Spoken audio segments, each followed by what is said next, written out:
ಅಕ್ರಮ ವಲಸಿಗರಿಗೆ ಶಾಶ್ವತ ಪ್ರಮಾಣ ಪತ್ರವನ್ನು ಕೊಡುವಂತಹ ವಿಚಾರಕ್ಕೆ ಸಂಬಂಧಪಟ್ಟಂತೆ ಬಿಜೆಪಿಯ ನಾಯಕರುಗಳು ಈಗ ಕೆಂಡ ಕಾರ್ತಾ ಇದ್ದಾರೆ.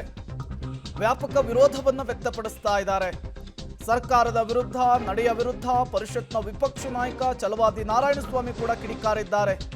ಶಾಶ್ವತ ನಿವಾಸ ಪ್ರಮಾಣ ಪತ್ರ ಕೊಡುವುದಕ್ಕೆ ರಾಜ್ಯ ಸರ್ಕಾರ ಮುಂದಾಗ್ತಾ ಇದೆ. ರಾಜ್ಯ ಸರ್ಕಾರಕ್ಕೆ ಈ ಪತ್ರ ಕೊಡುವಂತಹ ಅಧಿಕಾರವೇ ಇಲ್ಲ. ಶಾಶ್ವತ ನಿವಾಸ ಪ್ರಮಾಣ ಪತ್ರ ಅಂದ್ರೆ ಅದು ಪೌರತ್ವದ ವಿಚಾರ. ರಾಜ್ಯದ ಶಾಶ್ವತ ವಸತಿ ಪ್ರಮಾಣ ಪತ್ರದ ನಿಯಮಕ್ಕೆ ಈ ಮೂಲಕ ಛಲವಾದಿ ನಾರಾಯಣಸ್ವಾಮಿ ಅವರು ಕೂಡ ವಿರೋಧವನ್ನು ವ್ಯಕ್ತಪಡಿಸಿರುವಂಥದ್ದು.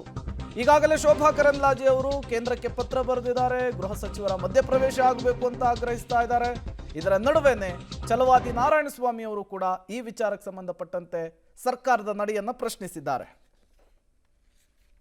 ಶಾಶ್ವತವಾಗಿ ಪ್ರಮಾಣ ಪತ್ರ ಕೊಡ್ಲಿಕ್ಕೆ ಇವರು ಯಾರು? ಶಾಶ್ವತವಾಗಿ ಇವರು ಕೊಡ್ಲಿಕ್ಕೆ ಬರಲ್ಲ. ಅದನ್ನೇ ಸಿಟಿಜನ್ಶಿಪ್ ಅನ್ನೋದು.